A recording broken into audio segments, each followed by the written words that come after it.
I think everyone likes to see what other people are making in music as far as income. They love to see when people release things where they share their data, they share their experience over the past year, and actually maybe even show you actual numbers. Both Steve and I have done that on our channels this year, showing you what we made to either by percentages or actual dollars, sometimes what we made in certain areas. And to be honest, it's one of the reasons I started my channel, just to share my experience. Well, today we will be sharing data from almost 100 replies Hmm. of some polls I put out since running these through the first of the year, trying to just find out what music income did you make. Those people who are watching this podcast on YouTube or listening to this podcast or watch our channels, what did you make? This came from our Discord. This came from asking people on my email list. This came from different things. Also, people that you asked out of your academy to fill it out. It took off yesterday since we did that. And so, how did you make money? Where did you make it? Was it in stock music licensing? And if so, which libraries? Was it in sync licensing? Was Hmm. it Spotify? Were you, what are you going to be focused on for 2023? So, we will delve into all of this in this podcast. Thank you. And find out what music income you, our audience, made in 2022. But first, a man who already told us his earnings on 2022, which you can see on his channel, the Production Music Academy. Mr. Stevie B, what are you up to this week, man? Hello, hello. It sounded like my computer got excited there during your It introduction. really wants to know about this income, I think. Ding! uh, Let me just fix that really quick so that doesn't happen again. There's so many multiple setups you have. I know, I know. What's I going keep changing things around. You know me. I just can't. I can't get that perfect angle just yet. I'm still sort of trying to configure the studio. It's still it's a work in progress. I get a Well, changing it up too from time to time is never bad. well. That's it. Yeah, it's never bad. Um, Keep on guessing, Stevie. yeah. I'm excited to see these results. I have not seen them yet. Yeah, like you said, I posted this survey in the Academy yesterday, and I think some folks filled it out. So, yeah, this is sure to be an interesting episode for sure. What's new with me? So I'm finishing up a project for Artlist Originals while also starting a new one. That is keeping me busy. I just shared a track breakdown actually in the Academy of an older Artlist Originals project, which is doing really well. I think they featured it on Artlist's front page at some point, and because of that, my Spotify numbers right now are the best that they've ever been. I'm at a record high. It's like over 11,000 monthly listeners, which for me is fantastic. It always kind of floated around like 3,000 to 5,000 monthly listeners, and it's just exploded. That's still great. Yeah, so I'm really excited for to see that the number of followers on Spotify is growing steadily too. I think I passed 500 followers, which is cool. Yeah, I had my first track approved by Motion Array in like almost 3 months. I haven't sent them a lot of music just because things have been so crazy. So it was really nice to send them some new music and get the ball rolling on that. And speaking of Motion Array, I had the opportunity to interview the audio team this week, and that is going to go live on my YouTube channel this coming Wednesday. So I'm really excited Cool. about that, and I'm really grateful that they took the time out of their busy schedule to talk to me. It was really cool, and they're very, very sweet people. So Are you going to premiere that video? You really should. I It'd be will, great. I will, yeah, because it's a bit on the longer side. I think I edited it down to like less than 40 minutes, but it was quite a long discussion. There was lots to talk about. So yeah, premiere is a great idea. Do you think we could also put that up as a special episode on the podcast at some point? Maybe? Absolutely. Not at once? Okay. Yeah, absolutely. We should definitely do that. What else is going on? Yeah, I mean, I don't know. This week has been a mixed bag of, dealing with plumbers and other repairmen, trying to fix a lot of little things that are a little off in our new place, but everything's all good. I'm also focusing on Yeah, just getting various projects finished, doing Zoom calls, late night sessions, studying marketing, and trying to wrap my head around, Facebook manager, the ads manager, trying to learn about that. And yeah, tomorrow is gig day. I got a Saturday brunch gig, which I'm excited about. And yeah, so I don't really get a full day off, but yeah, tomorrow I'll probably take it a bit easy after the gig. But it's been a busy week, man. Lots going on. What about you? It's kind of similar for me. I am going to take this weekend. My wife is working, so I'm going to take this weekend and really, actually, it's probably not as much work. Although, we do you feel like gigs are work? Some gigs are work, some gigs are fun. Tomorrow I'll be doing fun things, which is my music and stuff, and I might do a few video tapings this I weekend feel just to like get in gigs are the game both. a little bit. Huh? Gigs are Yeah. usually I feel like both to me. Like they're fun, but they're also work. Mostly what's been happening with me is at my school, I started a new class this week. Hmm. And so about 11 new students. And we start that, goes for the next 9 weeks. So I'll be teaching them all over again, all the stuff that I've taught all the other classes. And it's just in critical listening right now, but within a week, we'll be into Pro Tools and working in that. Okay. So that takes a little extra brain power when you've got all those new people and you're trying to understand where they're all coming from and speak to them. But Yeah. uh, in person speaking is way different than making these videos where we don't have to see our audience necessarily, but we hope that they're gleaning something from it. But um, I am also working on a new music video. It's not coming along as fast as I like. Sometimes editing just takes a while. And about streaming, about why aren't you on Spotify? So that'll be coming out probably end of next week, I would imagine. Since this will be coming out on Monday, I'll let this streaming video will be coming out a few days later. And it's basically just talking about the perks and the reasons why I think everybody who is listening to this channel, whether they are in licensing or they are gigging or whatever, they should also have a presence on streaming. I just think it's important, and I give my reasons why that it's important. That's important. And then it's sponsored by DistroKid, so I talk about DistroKid a little bit and something new by them called DistroVid, and so and give my experiences working with that. So Cool. that's coming up. I finalized the country album last week. I think I may have talked about that last week with a one final quick song with a vocal that we got in right under the wire and got it mixed and sent to him, and he'll remix it. But that country album should be coming out on this library in the next week, and then I'll have 10 or more songs out there to be used in television shows and stuff like that, which is Nice. a library that's already been getting me a lot of placements. And then finalizing this percussion album for a library this weekend. That's what this weekend's all about, is making sure all those are ready to go. And then once they give me a thumbs up, then there's a lot more work because I got to do all the stems and everything and get contracts signed. So I think So, I featured one of those percussion tracks on my last live stream. I believe that was fun. and then I think I talked about this last week. Maybe I started working on my first dramedy cue Oh, for a cool. library, and it's for a brief with one of my libraries, and I'm having a ball with it. It's so fun. Really strictly dramedy, not like dramedy hip hop or anything like that, but Okay. very orchestral dramedy Right. type of stuff. And I love working with orchestral instruments and especially smaller ensembles, and it's just so much fun. What's your go-to string library for this for that kind of stuff? Well, right now it's all on Logic because I Okay. developed it when I was over at school, and while other students were working on MIDI, I was working on this, and so it was all Logic. So now I've got to go. I've got a new bassoon that I got from I think 8DO Hmm.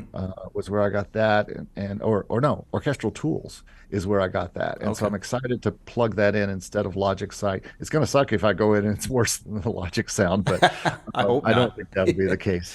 And then, my standard Spitfire stuff, Albion one and different Spitfire things, plus just it just depends on the instrument. There will be things that are just as fine on Logic as they are anywhere else. Xylophone. I actually have a xylophone plugin, so I'll probably use that for that. But I don't know yet. I haven't got to the transfer from Logic things, but because sometimes Logic is really easy to sketch in as you're composing, Right. and because all the things are right there, you don't have to worry about load on your computer or anything if you can just sketch it out with a quick with Logic thing. Sure. So it's cool Yeah. to write that way because then you're not constantly looking through sounds. You're just going and grabbing an oboe sound and a timpani sound and some pizzicato strings. Sure. Yeah. Uh, so that is exciting. Masterminds have been going well. They started a few weeks ago, and we've been doing the Hello Composers Mastermind on Tuesdays and the Make Music Income Masterminds on Thursday. And they're four, 5 or 6 people in both, and which is enough. You don't with this kind of thing where you are really, it's like me and you talking, except 6 of us, Yeah. and we're sharing just this part, sharing what we're into this week is takes this long. And so there's that, and then listening to stuff and everybody giving their thoughts on everybody's songs and stuff. So it's very fun. Cool. Um, and then I have been doing all, it's kind of an experiment, but I haven't done anything with stock or even looked at it since the beginning of the year. How does And now that we're feel? it's almost freeing. It's a little Yeah. like not having to look at taxi briefs every day where you are, because you felt like you should be looking at those briefs if they're coming in. I better be doing something with them. I'm paying for it. And Yeah. stock is the same way. You could look at the stats all day, every day and go, "Oh, I'm having a good month or I'm having a bad month or, Do you I feel didn't. like you're offloading some kind of like some pressure, that you may have had internally about like trying to get the things done in that realm, but now you don't have to worry about it so much? Especially since this channel and the masterminds and different things going on with this channel. And you know what this is like is starting to be a third income after my clients and my teaching job, and it eclipses, it doubles maybe or triples what I'm making in stock, Yeah. and I it's not that I'll never do it again or submit anything. I'll write plenty of things. If this Dramedy queue doesn't go through for whatever, I might stick it in stock. Who knows? But I haven't uploaded anything new since December to any libraries, and I don't know if I will this month or not. So I'm gonna might just take a 3 month break Hmm. and just see how the first quarter goes financially compared to last year and see what the difference is. Just for, by uploading nothing, how much did I lose? Hmm. I mean, Hmm. that's what stock is for me. But we're going to see it here in the numbers in a minute. Stock, it means something very different to other people, and we'll look at those. And if you're ready, we'll go look at them now. Let's take a look. All right.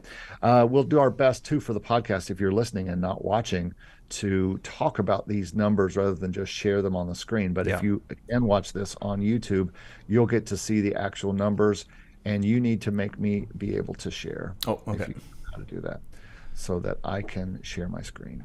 Okay, Perfect. so here we are with both of these polls here, and both of them have about 40 responses. They actually had more, but this particular software only allows 40 for free, and to pay is exceedingly expensive. SurveyMonkey, if you're watching, you need a next level that's not, I can't remember what it was, 49.99 a month or something outstandingly crazy like That's what that. it is. Wow. Wow. Yeah, it was big, and it was way more than, I mean, if it was like 25 bucks, I may have spent it just for this month, but gee, it was a lot. Yeah. So anyway, but I do appreciate the way SurveyMonkey works. They're good. I've used them for years, but now that we're getting lots of responses. So the first one is over here and on this side, and I said, how much income did you make from music in 2022? So in the first survey, the biggest number, as you can see down here, 25% of the responses said 20K or more, which is a little shocking. What? Really? That many people, and this is 10, but that's only 10 out of 40. So that's 1 out of 4 people say they make over 20,000 in this poll. Well, You'll see the other that's poll was great. different. The other poll, the highest one is 10 to 20K and 1 to 3K. And actually all of these are kind of equal with 7 out of 40 responses. So, Well, and the that's 20K or more is down much more on this one. these are some encouraging results. Yeah, it's way better than last year. Last year, Yeah. not many people were saying 20K or more when we did a similar kind of I poll. remember. Yeah. That's amazing. And now the top answers are in the 20K or more, 5 to 10K, 1 to 3K. And then there's a bit the second one, and this may be from the Academy or our Discord, some of the last people coming in here, maybe the more reluctant people to share their numbers, 100 to 500 was up there a little bit more. Hmm.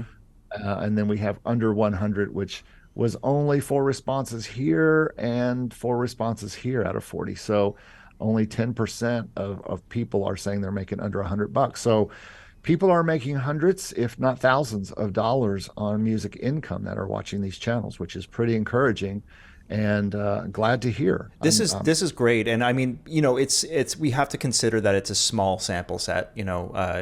All things considered, Oh, it's sure. 40 people is not that many, and the people that we've engaged here are obviously folks that are already well invested in music licensing and production and all that. But that's still like fantastic news, and I was and like you said, this is much better than the last time we put a poll out.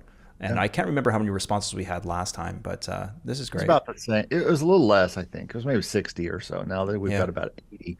But if you look over here on the very first one I did, no one put nothing. yeah, And now on the other one, three people put nothing, but 3 out of 80 is not bad that they didn't say nothing. Um, and then the second question was, what incomes did you see? In other words, where were you seeing that income? Now hmm, this is a little telling because it's overwhelmingly stock music in both right, polls. right, On right, the right. second poll, I included streaming income, and I forgot to include that in the first poll. So it's a little, that's a little weird that because streaming income isn't in the first poll. But as you might see So, here, so 32 out of 40 yeah. in this first poll were stock music licensing. In the second poll, 21 out of 40 were made income in stock music licensing. So, and that's the by far the biggest in either category. Hmm. In the first poll, content ID was the second biggest income Wow, that's from interesting. people other than stock music, and it was way down in the second poll. Again, I think there was a different kind of more reluctant audience for the second poll than the first poll. In other words, they may not have made as much, or they may not have been. They said, "Hey, you don't want to see my income. I didn't barely make anything." So it's we've got the people who made more probably in the first poll, but still, stock music was the main thing that most of them are doing. Hmm. PRO performance royalties came in basically second in one poll and third in the other poll. So it's either stock music or PRO performance royalties, which is funny because you don't get PRO performance royalties that much from stock. So I find that kind of interesting. Yeah, that is really interesting.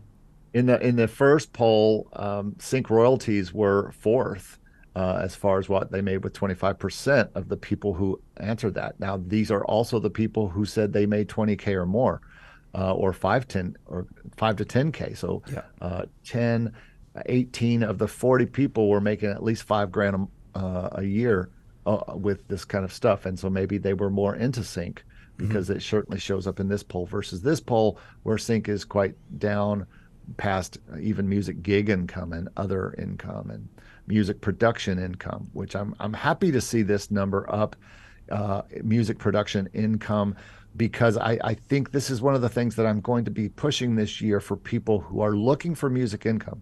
And they're like, I'm trying stock licensing, I'm trying sync licensing, but it seems like it's forever until it's going to make me any income. And I'm trying to tell people, yes, maybe so. Same with content ID, same with PRO royalties. But right now, you can make music production income. Right now, you can make teaching income, Yeah. and teaching income is way down in on either of these Yeah, no polls. kidding. It's Very really down small. there. Yeah. Sound exchange and other royalties are down here, but music gigs are hanging in there, about fifth on this poll and about sixth on this poll. So Hmm. people are still gigging, which is a good thing. Yeah. And then the next question is what are the stock music sources that made income for you in Wow, look at 2022? this. Yes. Yeah. So if you did stock music, which most people did, the majority of people made money from that, Pawn 5 is the overwhelming winner in either poll.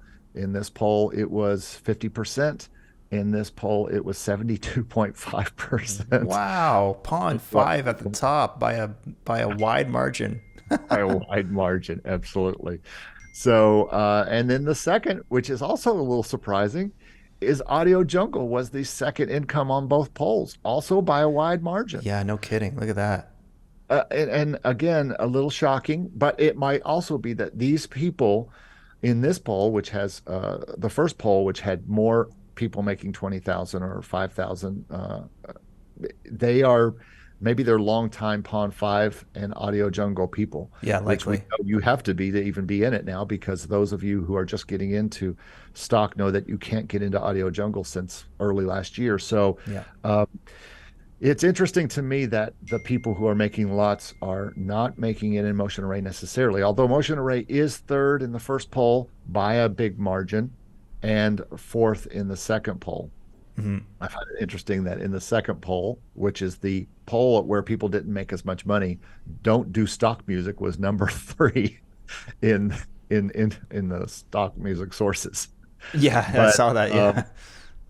and then in the first poll, identify is the number four income, and this really kind of is what I'm seeing. Actually, these first five surprisingly, and then the big shocker I think is number five in both I was just gonna say Motion Elements at number 5. Motion Elements. Yeah, I'm and it's who would have shocking. thunk it? I never made a dime until the middle of last year on Motion Elements, and now they pay me almost every other month, at least a few pennies or a few dollars. So from there on, we go on one poll in this order. We go V-Fine Music, 100 Audio, Don't Do Stock Music, 123 RF, Dreams Time, Jamendo, Song Trader, Deposit Photos, The Music Case, Audio Sparks. Everything is chosen here except for one. Melody Loops is in there. Other Music Bay, Envato Elements is in there, and Yummy Sounds, but no one from that was on Art List in that first one. And Yeah, that's the this. one that people made the most money, but no one was in Art List in that first poll. Wow. Yeah. Yeah. There's someone in Artlist on the second poll here though. Yeah. It's way The down second there. poll, it goes similar. The Chinese libraries are flipped, but one, two, three, four. Let me get these lined up here. One, two, three, four. Other Audio Sparks, Music Bay. Art List then has out of 40, it has two selections. So only two out of 40, Yeah. two out of 80 responses are on Art List. Yeah. Right. So it's certainly a more selective library, and that's very telling from this poll. So nobody in Dreams Time, Melody Loops, Envato Elements, or Yummy Sounds on this second poll Hmm. here. Hmm. So the big news is stock market sources are Pawn 5 and Audio Jungle for most respondents, and Motion Array is a third, and sometimes a distant third, and Identify um, is way down on this second list. So this shows you that the people on this second list who are making less money are also not doing as much with Content ID, it doesn't seem. Yeah. But we have an For ID sure. question For in a sure. minute. All right, so the next one was what styles did you make? And this pretty much is pretty usual from last year. Corporate is number one. It Yeah. makes sense because most people are making money in Pond 5 and Audio Jungle, so it makes sense that corporate is the most that they made, that they made income from, the style. And then all these are kind of mixed, really. The first poll is corporate number one, pop, rock, following after that, hip hop and rap, trailer and score, and holiday. There's really no rhyme or reason. Well, I guess there kind of is. All these are mixed up. Electronic is way down on this one. And the poll over here where people weren't making as much electronic is higher. I don't know if that says anything. Hip hop, pop, holiday and piano, though, both up here, which I find Yeah. They're interesting. in the same, pretty much the same spot in both these polls. They're in the fourth and fifth spot, Yeah. respectively, and or fifth and sixth spot, respectively. And I do both of those. Hmm. And world music. I mean, this is way more varied because of how people do things. At the very bottom of these, we see jazz, religious, and are usually at the bottom, Yeah. which is normal. Folk, Classical. folk and country at the bottom of the first one. I mean, this is really much kind of a representation of, what is generally speaking the most popular genres and styles on libraries. So this makes a lot of sense to see this. Um, Yeah. Sadly, corporate is way up at the top. But I mean, Yeah. electronic But is also kind of vague too. Like it could be a lot of different things. I don't know if that means like EDM or if it means like it could be a lot of different things. So, but hip hop being third, I would have actually guessed that that could have been second. But yeah, interesting to see the hip hop is third on both. But not surprising that it's in the top three. pop rock in the top Pop four of rock. each. Yeah, So, all right. And the next question is, will you spend more or less time specifically making music for royalty-free libraries in 2023? And this is also telling from both audiences. It's either the majority is more or the same. The more gets the most answers. On one poll, it got 19 out of 40, which is about 47.5%. hmm And on the second poll, it had 45%. So people are either planning on spending more, and then down a little bit is the same, yeah, and less is the least in both of these. 5% in one, 12% in another one. yeah, There's more people that aren't doing stock music that will than people who will do less stock music. So um, I think if you look at both of these, you'll see that each party, we're the last two questions have really been more about royalty free licensing, and for sure. this is the last question. We're kind of about royalty free, but it looks like nobody's planning on changing much over the course of 2023 Yeah, as far as putting stuff, except me apparently, and you maybe because you've only put one out. yeah. So, all right, so this is pretty interesting. This question: do you register music with Content ID? If so, which service? Well, two different polls here, really. On one side, we have identified getting 57.5%, over half of way over half of what people are saying. And this is the poll that people made the most money, hmm if we look at the numbers. And so maybe people who are getting more income are seeing more from Identify. But as you can see, it's the overwhelming leader of anything else that people are making Content ID income from. Right. Because DSP, like Spotify, like if you're, um, I did not mean DSP. I meant CD Baby, or if they are making it Content ID through their distributor, is what I should said, not DSP, but through their distributor, CD Baby or DistroKid or whatever. That is a distant third from either not and then the second poll, the number one answer with 50, half of the poll does not use Content ID at all, Yeah, right. and they're also making the less than the other poll. So that shows you that people who are making less may be not even registering with, not even bothering with Content ID because it's not worth it to them. And I think this goes back to our point with your Content ID versus mine lately, that it's all about downloads. So if you're not Yeah. making a lot, uh, I think you can equate downloads and how much you're making with how much Content ID you will make. It all goes together, and it should really, I guess. Yeah, and yeah, download volume for sure. Unless you get lucky and one of your videos ends up on a viral thing where they're somehow magically not decided not to collect ad revenue. But still, not half, but maybe 30 or 40% are not registering with Content ID. Yeah, a lot So, of people are not bothering. Yeah, which is fine. all right. So my next question was 7 out of 10 questions. There's only 10 questions. Do you also produce music for sync licensing, television, film, etc.? And this answer was pretty split down the middle in both polls. Uh, I am trying to get into that now. In both polls was exactly the same as no, I haven't started down that road yet. hmm hmm So, and Split. then the third, both with only about 10%, 25% of each poll said, yes, it's actually my focus. And then almost no one said, I have no interest in sync One licensing. But person has no interest in sync looks like licensing. one Who person has. who are you?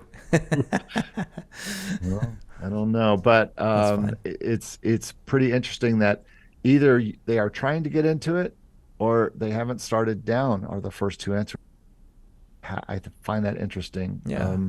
Yeah. But I expected this to be way more. I expected this to be everybody to say, yes, that's my actual focus. And that's not the case. Only 10, about a quarter of the people in each poll are saying, yes, that's my main goal. So Well, I we think have like a lot. it's clear that in this survey we have a lot of people focused on like the stock music market, Yep.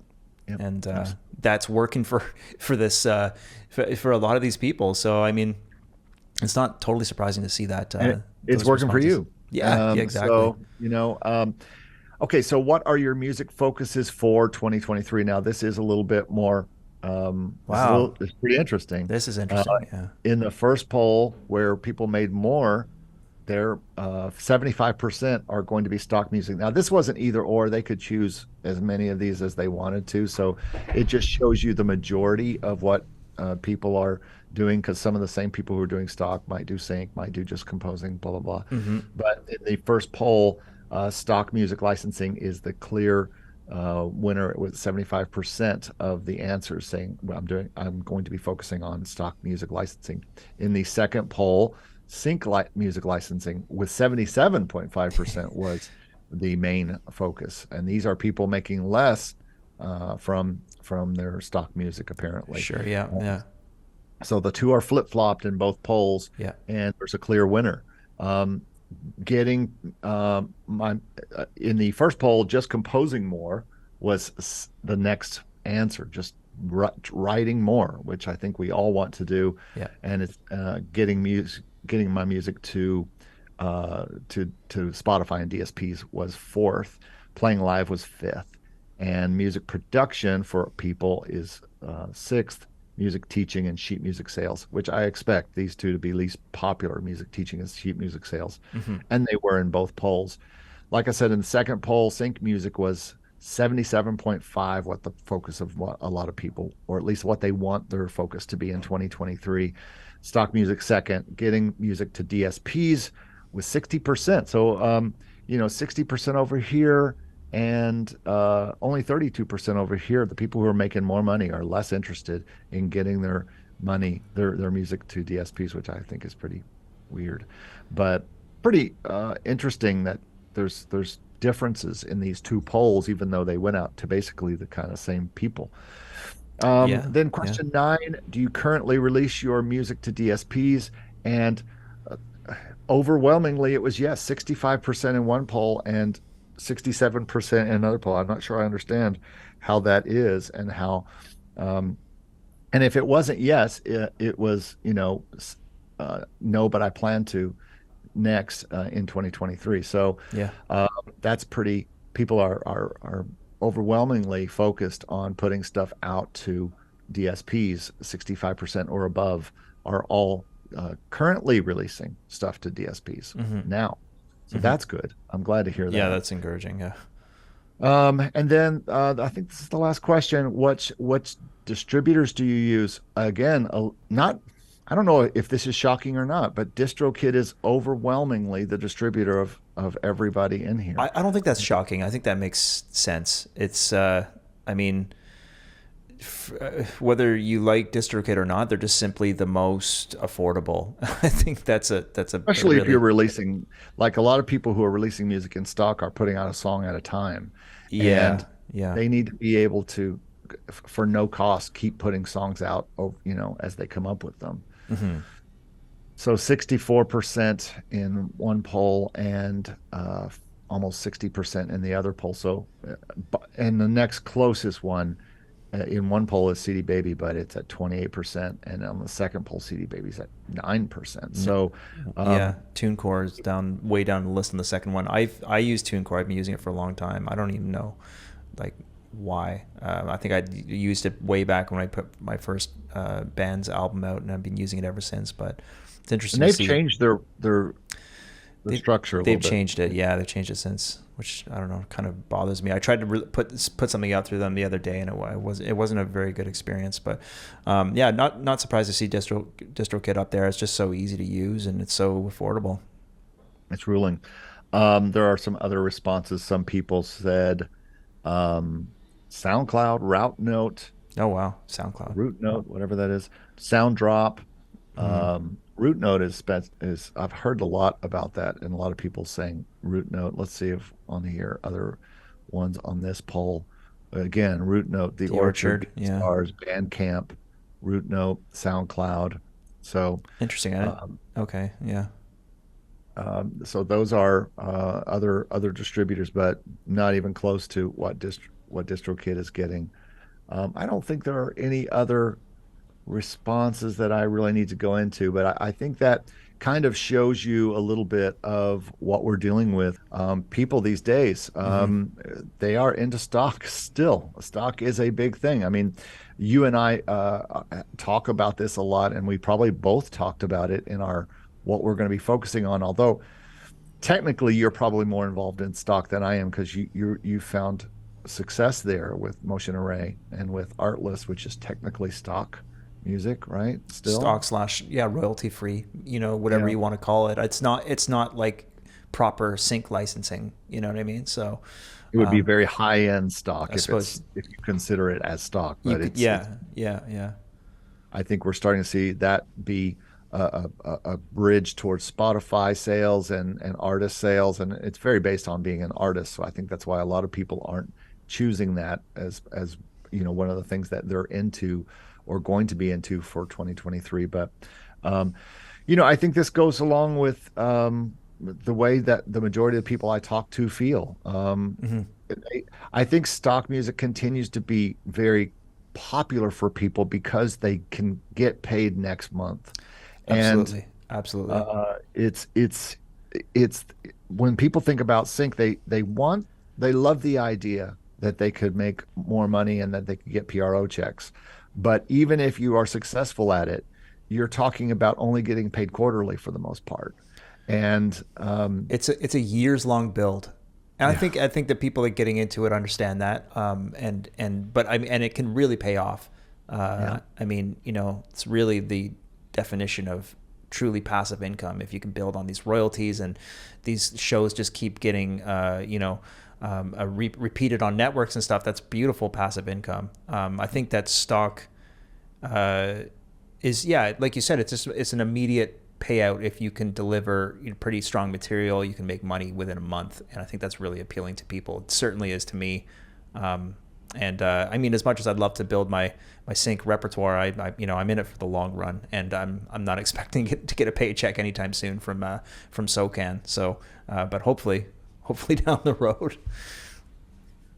well, I would just want to thank everybody who put responses in. Again, if you were watching or if you're listening on the podcast and you want to take a look at some of these numbers, you can go over to the YouTube channel and see these. It's possible maybe I can publish this somehow. I don't know, but um, I think the main goal was just to see how many people uh, made income, what people were making in income, and I think it's encouraging that one of the biggest news about this whole thing was that we saw more people than ever making considerable income, which is 20 grand or above.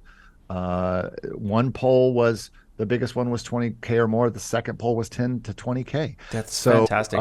That's very, very encouraging results. and I hope that we've been helpful in some way to people finding ways to make more music income. That's the whole point of this podcast and the channel is to help people make music income, not make nothing or spend money, but to make music income is Hmm. kind of the point. And so I hope that's been helpful to you. And if you are someone who is looking to make music income, make sure to check out both of our channels. We talk about is our experiences making music and then trying to make income from those places and trying to come up with ways to help you do that. So that's about all Absolutely. I have, I think. What else? Any other thoughts or Yeah, just to second that. I mean, I think I'm hoping that the people listening to this will see this and realize that it's not just us that are making 20 grand and above with our music incomes. There's lots of folks out there doing it too. I think it's really encouraging. And yeah, I mean, it's just nice to see. Obviously, like I said, this is a small sample set of people that are very engaged in it. But I think, yeah, ultimately this is going to be really encouraging for people listening that are just trying to get into this whole game. So I, awesome, I awesome would survey. love to see, yeah, I would love to see more people getting into things beyond licensing that listen to us. I think that would be a good step for the future. And I would encourage people to look at all the income streams. I know licensing is very attractive in the fact that you make it, you put it out. I was talking to I think I'm saying his name right, Matthias, right? Matthias, who's in our communities, Yes. and very, very good composer. But he has a day gig, and so and Hmm. he's not quitting it. It's his life, it's his career. But he does this on the side, and just putting stuff to Motion Array and doing Artlist Originals is all that he has time for. There's no other time for any other thing, so he won't be getting to any other thing because that is, as he says, that is enough. And he does very good work, and he's enjoying himself when he does it. Hmm. And so I understand the attractiveness of licensing and or writing for briefs and or writing music that's going to be used in sync, and just in getting some kind of passive income after that. We all want passive income. So I understand that.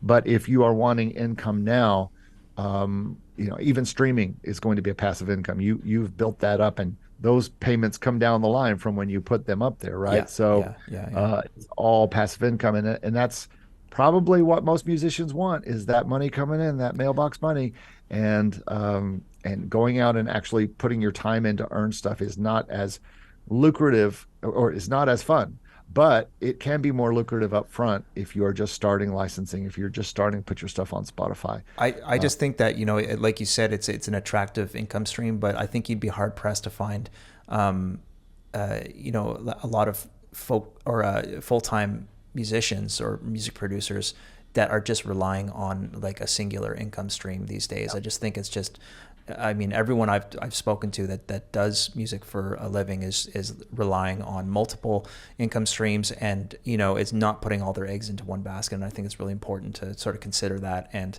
we saw in the survey results that there's a varied list of pursuits that people are tackling. I mean, obviously the stock music licensing and the sync licensing are a focus for people, and that's totally fine. But I think you can't rely on these things, singularly, like to build a career. I think you really have to sort of spread yourself out just a little bit, not too much, but enough so that you can weather the hard times, because we're all going to have dry spells when the royalties aren't doing great for a while, or anything can happen in the stock music market, as we've seen. It's just so volatile. So Yeah. I think it feels like I have music. I have money coming in from different directions every single day. hmm. It just feels like Same. I got a payment from this little royalty over here. I got a little payment from this over here. I got a content ID payment. I Yeah, got a payment from YouTube. I got a payment from a client. I got a payment from school. totally. Every day there's like different little incomes, but none of them are enough to like live on 100%. Yeah. or pay your mortgage with. So you have to like have all of these things, and herd them all into paying the bills next month, And so it's a challenge, but it's also super fun. And who doesn't want to make all their music, all their income from music pursuits? Yeah. Everybody does, and that's why we're talking about it. So Yeah. Amen. that's all I got, man. Good chat. Thanks everybody for listening, and I hope that this has helped you some to get some understanding of your fellow composers and artists out there, and producers. And we'll see you next week on this channel. And if you are listening and would like to watch, we also put this on YouTube every week on the same day, hopefully, that we put it on the podcast. So thanks everybody for listening and being part of the channel. And I may even put a little poll in the Spotify to see if you Spotify listeners, if you people listening to the podcast are making income, and we'll see what happens with that too. And you can watch the results there too. So thanks Excellent. everybody. Yeah. Thanks, guys. Stevie, see you next week, Yeah. man. See you next time, guys. Bye. See you later.